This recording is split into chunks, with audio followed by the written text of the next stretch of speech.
And it's 9 minutes past 11 here on SAFM, South Africa's news and information leader. And that, of course, coming off the album, The Ultimate Collection by Mango Groove. And the song is called Pretty. And we played it for a very special reason, because we have a pretty lady in the studio. You're good. I am. You really are. Thank you so Claire much. Johnston. Oh, so great to have you with us in the studio. I think, obviously you're best known to many music fans as the voice and the face of Mango Groove. Right. But you've done a number of your own solo albums, and we're going to talk a little bit about that as well. Lovely. And Mango Groove, as we know, set new precedents for all South African artists. They were the only South African group to sell out the Sun City Super Bowl and the Standard Bank Arena 6 times each. And this multi-platinum selling band, the first to redefine live staging and production standards for South African acts. And this is not me saying it. This is the industry saying it. Thank you very much. And being part of this since you were age 17. You're good. Again, I keep saying that, but it's because it's true. Yes, I joined Mango Groove when I was still at school. Yeah. And long time ago now, and I'm obviously going to age myself when I say I'll have been with the band, is it 26 or 27 years this year, as of sort of April this year. And what a journey. It's been really special and really magical and obviously fraught with danger, as any industry. Well, I mean, the music industry is particularly cutthroat. And in those days as well, to be in a band of, black and white South Africans just wasn't really the norm. A normal thing to do. And yet, John, who I've now married, lucky me, started the band, and it grew out of a punk band called Pet Frog, long story, but he then got involved with Jack LaRowley, who played the penny whistle, Big Voice Jack, who was then on the all the Malcolm McLaren sessions, and it's just been quite a thing to realise that it's been such a long journey, but such a special thing for me. Yeah. I've grown up in the band. Take us back to those early days. I mean, how did it all start?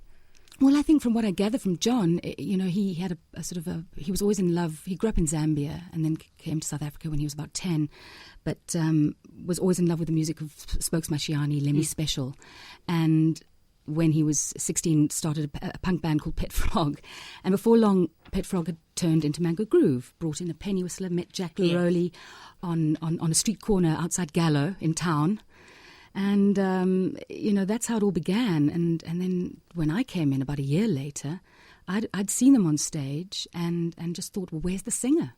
And meanwhile, they were looking for a singer. And, again, long story short, I met the band and it's gone from there. And, initially we recorded an album quite quickly. It didn't get released because there were problems with the record company and we had several false starts. Yeah. And in those days, what we were doing wasn't particularly encouraged. And yet we started to do sort of clubs and we built up a fan base. And then we hooked up with a company who was prepared to spend a proper sum of money on an album, which in those days you didn't really have either. Everything was done very much on the cheap. And this company really spent money on producing the album that got released in 1989. And that's the one that we all know as that very first Mango Groove album. So forgive me, I'm waffling away, but it has been a bit of a roller coaster. I understand when you first auditioned, it was John who said your voice was too soft. Well, I just need to jump in and say I didn't have a microphone. Yes. And I was competing with brass and guitars. But it is fascinating to tell you that the whole thing began. I met the band and they were all very casual about it. Yes, we'll be in touch. And 3 weeks later, and I was still at school, I hadn't heard from them. And I thought, they didn't like me. They hadn't heard me sing. But I thought, no, you weren't impressed with how I looked. Yeah. And then 3 weeks later, I get a call from John saying, we've got a gig on Saturday. Our guitarist has left, so we've got a new guitarist and we want to bring you in as well. So can you do rehearsals at Dorkay House for the next 2 nights? And I'm a schoolgirl. And my mum was wonderful and said, absolutely. And I was just up for it. And but as I say, there was no miking for me in the little rehearsal room. But it just so I think the first time the band heard me sing was at the gig. Wow, how brave is that? That is. I don't know if I've got the stomach. I quite agree with you. But I mean, brave from their side as well. They didn't really know what they were dealing with. So, but we went from there, and it's been lovely. When did you know it was going to be a career? Music? I think from a very young age. I was born in England. I came here with my parents and when I was about 3. And I got the only solo in my nursery school concert. And there was a woman who was a bit of a radio legend. She used to play a role called the Tracy Dark on Springbok Radio in those days. And she was, quite something. And she was in the audience because her son was at the school. And she went up to my mother and said, "Do put your daughter on the stage, Mrs. Johnston." So it obviously my performance obviously worked. And and I think when I sang, people, it's a funny thing with singing or with any kind of performance, when you get something back from people, you're rewarded, aren't you? You just want to keep doing it. You want to have more than 2 decades of doing this. Yeah, I suppose so. Because they feed you as much as you feed them. That's exactly what happens, is it becomes that mutual thing. And but a funny industry, not for the faint-hearted, but I wouldn't have done anything differently. No. We're in conversation with Claire Johnston, and we're going to take your calls as well on 0891 104 207. SMS is 34701. It's summer savings at Midas this month with fantastic specials to keep you and your car cool. Buy your service parts from Midas at red-hot prices to get your vehicle ready for 2012. Make the most of the long summer days ahead with our fun range of pool accessories. With the assortment of quality products in store, guaranteed nationally, you will always find there's so much more to Midas. Morning Talk on SAFM. celebrating the legendary Claire Johnston this morning. I like how you say that. Thank And you it so sounds, much. we don't mean to mean it as you are old, but just you're a No, legend. And no, thank you. the difference between those two. One of the reasons we do this, Claire, now I was mentioning it to you while we were listening to the song Pretty, is that I've been blessed for the past sort of year, every Monday at this time, talking to people who've really defined our cultural industry, our performance industry, and our literary industry. And I think we need to talk to them while they're still here with us. Well, may I commend you for that, because as you were saying, we don't want to wait till people have passed on before we start sort of saying, oh, look at that. Wasn't that lovely, but now it's gone. Yeah. So, but thank you so much. It's a wonderful, wonderful slot. And Do we appreciate no, our people? I think we're starting to. Yeah. I think there's such a history and a culture of self-hatred in the country. Self-hatred's maybe a bit strong, but I think a sense of being a pariah, certainly internationally, and not really realizing what we have. Always looking to America, looking to Europe, and that's fantastic. You go there for inspiration, and, you know, the quality there certainly is amazing, and the budgets and it's amazing what happens there at that level. But I think what we need to realize, and I think South Africa's only just getting into its stride, is the sense of what we have creatively here. And I mean that on every level. I think there are all sorts of ideas and feelings and stories. And there's so much beauty that needs to be expressed. And I think we're, as South Africans, starting to trust that and believe in it. And when you started touring internationally, tell us about those early days. Oh, so scary. Yeah. You know, you initially felt more like a politician than a musician, because you'd go over. Our first journey was to France, and it was very exciting. I'd not been abroad, and, you know, the last time I travelled abroad was when I came to South Africa from England when I was 3. Yeah. And I think I was about 21 when we went over to France, and we were thrown into the thick of it, and we were hot on the trail of Johnny Clegg, the Zulu Blanc, who'd blazed a serious trail and is a megastar there. And I think he had the same thing where you are interrogated. We were interrogated because, I mean, this was 1991. We were still, we weren't into our democracy yet. And the moment you have a multiracial, non-racial band, there was a sense of, okay, what's going on here? Yes, this doesn't make sense. Doesn't make sense. And John got really brilliantly fluent at French. So he spent ages explaining to journalists and you know, with some of us trying to back him up in English anecdotes and things like that. And the moment people saw us on stage, those very same journalists who'd been so cynical in that sort of press conference would go, oh, now we understand. Oh, it's amazing. And I think that's the beauty with music. Music is so powerful. It can really say much more.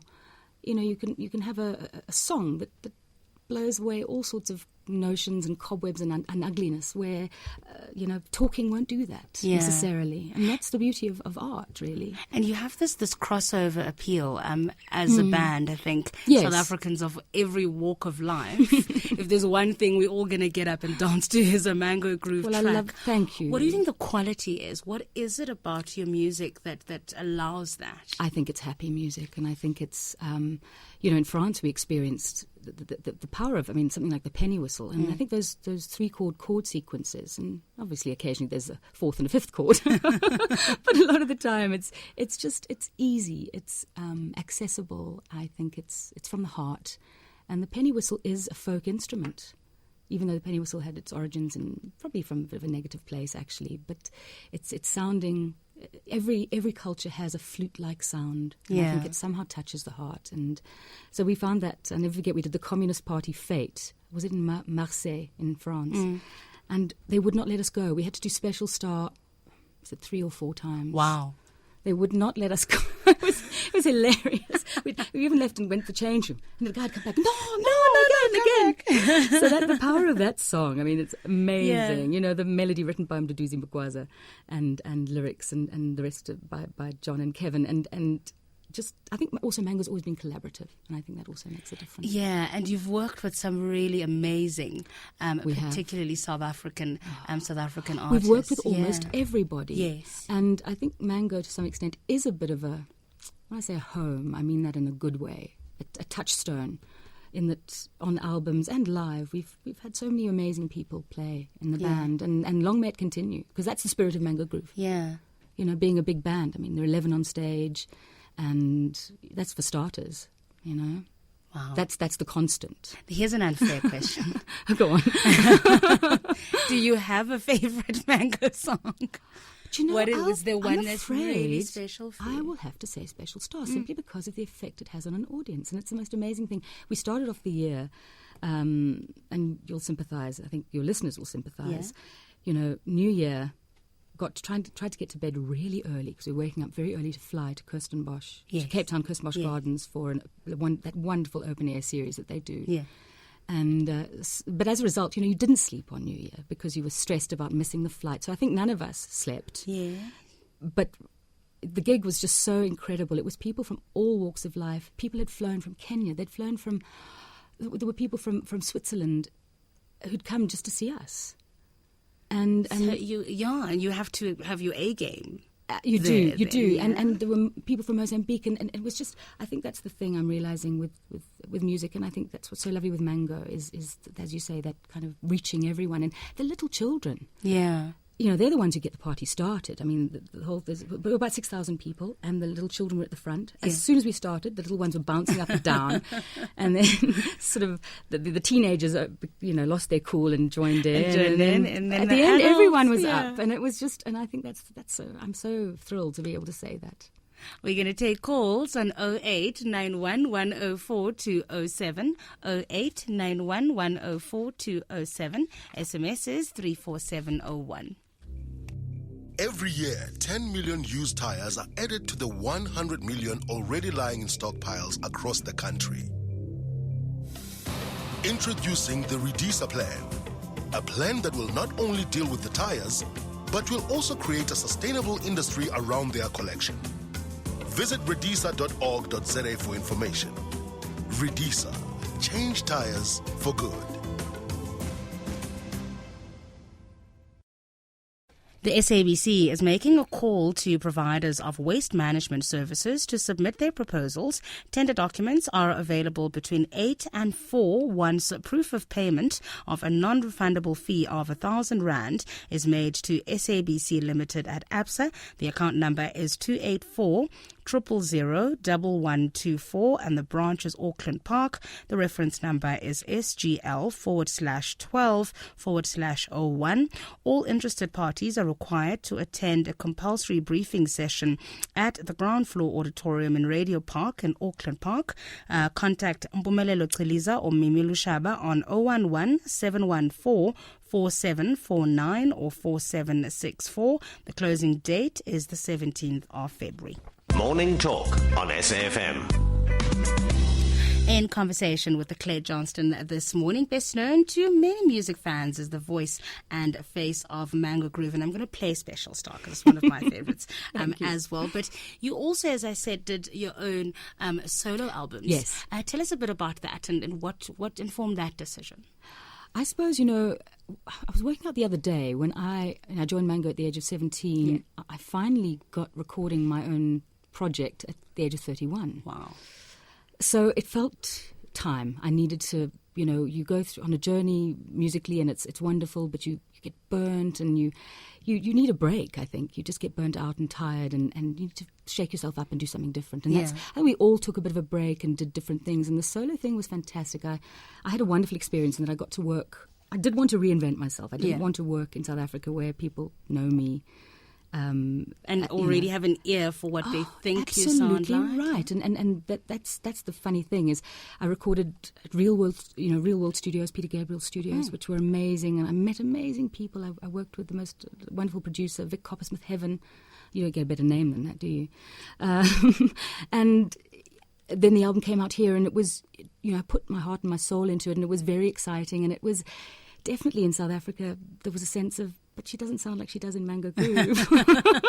It was totally different, which was the whole point. Yeah. So it was strange and scary and exciting, and I regret nothing. It was a part of the growth, part of the journey, and it's made me who I am to a large extent. And then my second solo album was something called Africa Blue, where I worked again with John, and that was all about celebrating music that is effectively. It was largely, when I say a cover, it was like a tribute album, really, songs that have always inspired me. Yeah. But largely that originated from the African continent and was all about the fact that, the blues were born in Africa. Yeah. actually. So that's something I'd like to carry on with, the Africa Blue series. I could see a second album coming out of that. And then as in relation to future solo things, I'd like to go mad. I'd like to do sort of really jazzy. I'd like to do really all sorts of styles. Things, But you've got to be careful. You know, if you have a profile, people have an expectation. They want you to be a certain way, which is lovely. Yeah. It means that there's a fondness for you already, but it's difficult to reinvent yourself. But you also want to try different things. You do. You've got to find a balance between those two. Exactly right. What do you think of the music industry in South Africa at the moment? I think it's potentially very exciting. I think there's some amazing music going on. I've always felt that. I've always felt that, as I was saying to you earlier, creatively I think we're really incredible, and I think we're only going to start having an impact internationally now, properly. I think people are looking for interesting things, and this being in love constantly with the North is, it's always it's going to be what it is. It's amazing and exciting, but I think people are looking for inspiration. I think Africa is the place, and South Africa particularly. Obviously, I'm a little bit biased when I say South Africa, but I would be. So I think the industry, it's in a state of flux. Record companies are in retreat for all sorts of reasons. It's very difficult out there. And I think what's happening with artists more and more, and this applies globally, is they're having to work harder live to make a living. In other words, where before you would sell an album, you're not doing that so much because with all the sort of downloading. So what you're having to do is you're having to go out, create an event, and then you're going to do your merchandising there. Yeah. People want an artifact from coming to an event, and that's how it's going, which is why record companies are taking strain, I think. So it's in a huge state of flux, and I think we're very much mirroring what's going on internationally. Yeah, and performance-wise, a lot of the guys we've chatted to have said in the past, venues were galore. There were lots of opportunities to perform in our townships, in smaller towns and all of that. Yes. And today that space is smaller. I think it probably is. What we're looking at doing, which we did last year as well, is just put on your own tour. Yeah. But you need to find a good venue. And we've discovered our trick really is outdoor. Family fun day type things, because then it's the whole family. It's grannies, granddads, mums, dads, teenagers, babies. It's a fun thing. Yeah. So that I think is probably one of the things that has worked for us and will work again this year. Yeah. And I think we're looking at that from sort of September. There are also some beautiful theatre venues, but you've also got to sort of, I'm afraid you have to take out the calculator and work out how many people you're going to pack into a venue to justify the cost of the sound and the band. Yeah. And, and also making it accessible at the same time. Yeah, it's a business. Yes, and you have to bear that in mind, but you don't ever want to lose the magic that made you want to do it in the first place. Let's hear from Mike in Durban. Hi, Mike. Hi. Well done to Claire and her, a venture which she had branched out. But the question, I have more a statement to is that the music industry has been the most hard-pressed industry, in going forward. Now, I wanted to ask, Claire, how does she remain positive? Number one, and what message can she give to the other artists who come up with brilliant music, but because these copyright guys who copy everything, just set these people back big time. And then, what really sounds like with Mango Groove, and I haven't heard her recent album, because you get that unique sound. Each one that really sounds and makes it successful comes up with a unique sound. Yeah. So the artists, future potential artists, what do they have to do to come up with that uniqueness, in sound and so forth, that can and bring that's Africa, closer to us, but also closer to the rest of the world? It's like a far-widening question that I'm asking, but perhaps they're very valid points. In the music industry, you can comment. All right. I'll listen on the radio. Thanks, Mike. Thanks, Mike. Mike raises very good points there. I think if I can address the unique sound thing, that's everything. If you are a musician out there who's wanting to get into the industry and make a proper name, unique is the word. But how to do that, I don't know. I think the point is don't copy too much. Obviously, we all copy. I mean, for heaven's sake, my role models were always people like Ella Fitzgerald, and then I've got loads and loads of role models, but you've got to, as you say, might come up with a unique sound. I think it's about who you work with as well. Keep yourself on your toes, keep yourself creative, thinking out of the box. Sadly, you've also got to look what's going on in the market. Yes. When Mango started, we were very contrary to the market. But then our time came. Yes. So there's a huge amount of faith, a huge amount of, belief, and sadly, it's not something that's being encouraged enough. Having said that, with the global economic crisis that's going on, I think these days it's becoming more and more acceptable to say you are a creative person or you're an entrepreneur. So I think there's a lot of that that's going on. I think it is turning. I think the worm is turning. So it's about self-belief, and obviously you've got to know you have talent. And you don't want just friends and family saying, "Oh, you're really good." And then you're like those idols people. No, shame. It's very difficult, and I also think maybe the trick is to start young. Yeah. I mean, I did. If was starting now, maybe I'd be too scared. I don't know. But as to the industry, it's not an easy industry. But as I say, I think the worm is turning, and I think where it was always respectable to have a certain sort of profession, this or that or the other, I think more and more creative people are being respected. We're going to pick up on that and also pick up on the other issues he raised about, how do you remain positive? Yes, she's been smiling since she walked in here. I'm like, what a happy person. And I love being surrounded by happy people. So we're going to pick up on that, and we're going to play out as we thank you very much with a special star as well. 24 minutes to midday, just wrapping up our conversation with Claire Johnston. Here's an SMS, Claire from Luandle Ekokstad, who says, Claire, tell me, do you still have Marilyn Nokwe, Pumzile Nduli, and Beulah Hashe? Oh, your music is inspiring. Please play the Island Boy. I don't mess up with my plans. Oh, it's the Island Boy thing. We haven't played that live for about 15 years, and I don't know why. But we get enough requests for it, so maybe it's time to bring it back into the show. Sorry about that. In September. Yes, and maybe it's time when we rehearse for that. Maybe bring in Island Boy. But mentioning some really big names. Beulah is alive and well and very much with us. Yeah. Marilyn is doing all sorts of other wonderful things, and Pum passed away. Shame. So but sort of still with us, that energy. And how do you deal with that as a group? Because you are a family at the end of the day. We are. I mean, that's what I love, is that all these people who've been with us or are with us, or they're still with us. There is a constant feeling in the band, because there's a sort of a sentiment about when you're in the band, what it means. It's a bit of a family. When you're with the band, you are part of the band in that lovely way. So no, it's harsh. And I was seeing you looking at our CD booklet, and there's a picture of me with Mickey Vilagazi. And is it this one? Yes, and it's, if you flip right over there, right on the inside. Now that to me sums up Mango. Oh, that was taken in about, I think I was about 19, and Mickey was about 65. And Mickey, you haven't changed a bit. Oh, I said when I came in, you're good, and now you're even better. You're excellent. I have. But thank you. But Mickey, Mickey passed away. I'm really sad about this. He passed away in 88, just pre that first album that did really well coming out. Oh dear. But for me, that picture sums up what Mango's always been about. It's a gorgeous because I'm really, really young and really, really, female and really, really pale. And Mickey was 65 and had served in the army in World War II and had a gazillion stories to tell. And that for me is what music's about.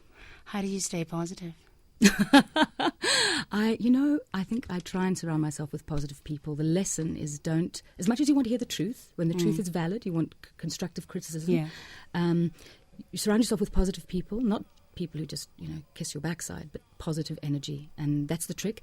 And also, I guess I have been really lucky. I've made a career out of this. I've never had a day job. This has been my job. This is my job, and I don't see it changing. So I'm a lucky girl, actually. Thank you so much for talking to us Thank you. This morning. What a treat. It's an absolute pleasure. Claire Johnston, and there we go. Special star.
And that's how we come to the end of today's edition of Morning Talk with me, Sigim Gabadeli. Thank you so much for listening and for participating. Brian Hirsch with us for an hour tomorrow. So send in your issues via email now on siki@safm.co.za, siki@safm.co.za, and Brian will give you a response just after 10 tomorrow. Thanking my team, Temba Dlamini, Busi Pagati, and President Machaya. We'll see you same time, same place tomorrow. Hand you over to Kravani Pillay. Bye-bye.